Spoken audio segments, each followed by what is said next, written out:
60 भी अगर आए, फ्लड लाइक सिचुएशन पैदा होती हैं और सारा श्रीनगर जो है वो पानी से भर जाता है। तो ये सब चीज़ों का जो है सलूशन निकालना है, उनके लिए प्रोजेक्ट बनाने हैं, उस पे काम करना है। और जो हमारे हॉस्पिटल्स हैं, उन हॉस्पिटल्स के लिए जो रोड्स जाते हैं वो रोड्स पेशेंटों को आसानी से वहाँ तक पहुँचा पाए, ट्रैफिक जैम में कहीं ना फंसें जिसकी वजह से खुदा न खास्ता किसी पेशेंट की डेथ हो जाए। ये सारे इंपॉर्टेंट चीज़ें थी जिसके ऊपर डिस्कशन हुआ। जो ऑनरेबल एमएलएज ने वर्क्स आइडेंटिफाई किए हैं, उन वर्क्स पे इमीडिएटली काम होना चाहिए। ऑलरेडी टेंडरिंग प्रोसेस जो है वो चल रहा है और कंप्लीट होकर उन प्रोजेक्ट्स पे जल्द से जल्द काम किया जाए। इसी तरह इसमें मेन जो है डंपिंग साइट के बारे में बात हुई। इसी तरह जो दूसरे इश्यूज़ जो पानी के यहाँ पे उठाए गए उन पे बात हुई, एजुकेशन सेक्टर पे बात हुई। तो सारे कुल मिला के जो है बहुत सक्सेसफुल मीटिंग रही, बहुत अच्छे डिस्कशंस रहे, बहुत इश्यूज़ यहाँ पे डिस्कस हुए हर एक डिपार्टमेंट के बारे में, एनिमल हस्बेंड्री हो, पीडीडी हो, पीएचई हो। तो इंशाल्लाह मुझे उम्मीद है जो यहाँ पे डिस्कशन हुए, जो यहाँ पे डायरेक्शन गए, उन डायरेक्शंस को इम्प्लीमेंट किया जाएगा जल्दी। और नीचे जो लोग उनसे उन ना इम्प्लीमेंटेशन की वजह से सफ़र होते हैं, इम्प्लीमेंट होने के बाद यहाँ के लोगों को जो है, श्रीनगर सिटी के लोग जो हैं, डिस्ट्रिक्ट के लोग हैं, उनको इससे फ़ायदा मिल सके। शुक्रिया। रिसेंटली जो वैकेंसीज यहाँ पर हेल्थ डिपार्टमेंट में देखी गई थी, क्या ये हो सकता है कि एनएचएम मुलाजमों ने काफ़ी ज़्यादा खदमात यहाँ पर अंजाम दी है, उनके ज़रिए वो फिलअप की जाएगी वो वैकेंसी? ये डिस्ट्रिक्ट डेवलपमेंट बोर्ड मीटिंग के बारे में, रिव्यू के बारे में बात हो रही है। जहाँ तक एनएचएम डॉक्टर्स की बात है, आप उनके लिए मैंने पहले भी कहा है, आज भी कहूँगी, एनएचएम के जो डॉक्टर्स हैं वो गवर्नमेंट ऑफ इंडिया की स्कीम है। उनका जो ऑनरेरियम आता है वो वहाँ से आता है, पूरे हिंदुस्तान में हर रियासत को जाता है। इसी तरह जम्मू कश्मीर के एम्प्लॉइज़ जो एनएचएम में काम करते हैं, डॉक्टर्स हो या और कोई एम्प्लॉय हैं, उनके लिए भी आता है। अगर वहाँ पे कोई डिसीजन होगा, हमने कई बार उनको लिखा है, काम बहुत करते हैं, इनकी बहुत ज़रूरत है, इनका जो ये पे ले रहे हैं अभी कम है, उसको बढ़ाना चाहिए। हमारी हेल्थ डिपार्टमेंट की तरफ से ऑलरेडी प्रपोज़ल गया है, हमारी रिकमेंडेशन उसमें आई हैं कि बढ़ाना चाहिए, लेकिन अभी तक कोई डिसीजन वहाँ पे नहीं हुआ है। जो डिसीजन होना है वो वहाँ से होना है। तो अब विंटर सेशन भी शुरू हो रहा है, तो क्या स्कूल टाइमिंग में हम चेंज देखते हैं, क्योंकि बच्चे सुबह 8:30 ही स्कूल जाते हैं? देखिए, ये कोई नई बात नहीं है। जब भी समर आता है तो टाइमिंग में चेंज हो जाती हैं। जब भी विंटर आता है, क्योंकि ठंडा मौसम होता है, तो उसमें नेचुरली जो है चेंज हो ही जाती है टाइमिंग में, वो कोई नई बात नहीं है। लेकिन अभी फ़िलहाल गर्मी थी यहाँ पे, आगे जाके जो ही लगेगा कि बच्चों को ज़रूरत है टाइमिंग चेंज करने की, वो भी हो जाएगा। मैम, आपने सिलेबस का बोला था कि बात करेंगे, इलेक्शन होगी उसमें, तो हाँ, सिलेबस देखें, इस बार बहुत सारे जो है पढ़ाई काफ़ी हद तक सफ़र हुई है। क्योंकि आप अगर बात करेंगे, पहले वार लाइक सिचुएशन हुई हैं, उसमें भी कुछ छुट्टियां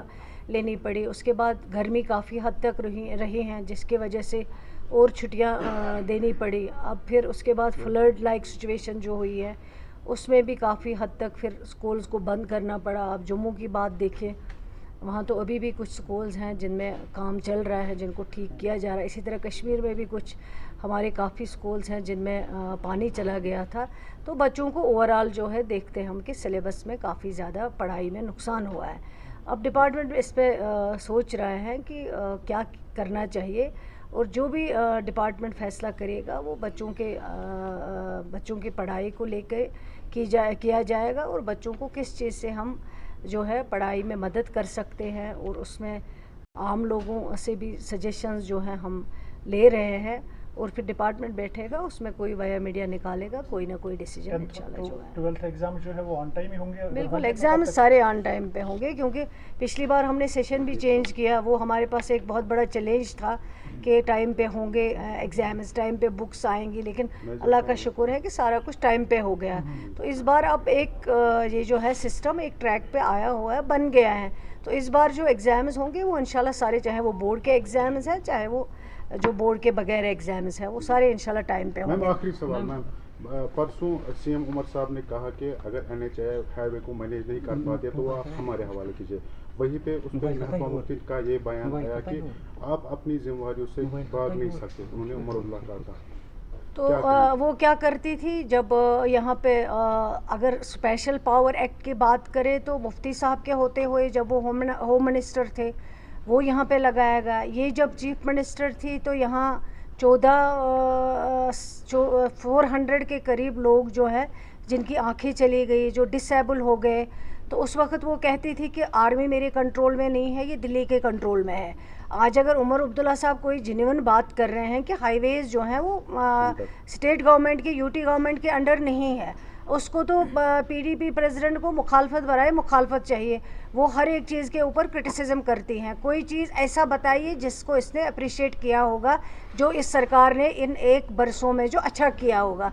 तभी उसकी प्रॉब्लम ये हो गई है, वो इतनी नेगेटिव है, तभी वो 28 से लेके 3 तक पहुंच गई है। और आगे मुझे लगता है कि वो 3 लेना भी उसके लिए मुश्किल होगा, क्योंकि वो कोई पॉजिटिव अप्रोच नहीं दिखाती है, लोगों के लिए बात करती। तो उसका क्या मसला है? अगर उमर अब्दुल्ला साहब ने कहा है कि हाईवेज़ जो है वो हमारे कंट्रोल में नहीं है, तो उसने अपनी बेटी को जो है उसने अपनी बेटी को मेमोरेंडम लेके एलजी साहब के पास क्यों भेजा है?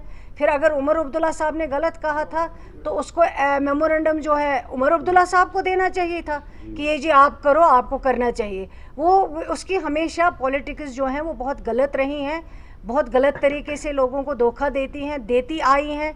पहले उसने गोली बोली की बात की है, फिर उसने दूध टॉफ़ी की बात की है, आज वो सरजान बरकाती के लिए बात कर रहे हैं। मुझे पहले बहुत अजीब लगता था कि जब वो चीफ मिनिस्टर थी, सरजान बरकाती को सारे जितने भी एफआईआर लगे, जो भी उसके फैमिली के ऊपर जुल्म हुए हैं, वो जुल्म इसी के दौरे इक़्तिदार में हुए हैं।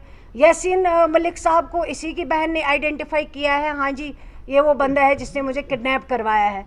कहीं से वो कुछ बोलती हैं, कहीं से वो कुछ बोलती है, उसको पता भी नहीं होता है कि मुझे बोलना क्या चाहिए और मैं किस पे बात कर रही हूँ। मुझे बताइए वो खुद क्यों एलजी साहब के पास जाती हैं, वहाँ से वो अपनी सिफारिशें लाती हैं, फ़लानी चीज़ चाहिए। अगर उसको पता है कि यहाँ पे गवर्नमेंट है, अगर उसको लगता है कि ये हदी इख्तियार में उमर अब्दुल्ला साहब के हैं जैसे वो बोल रही हैं, तो फिर उसको वहाँ आके मेमोरेंडम देना चाहिए।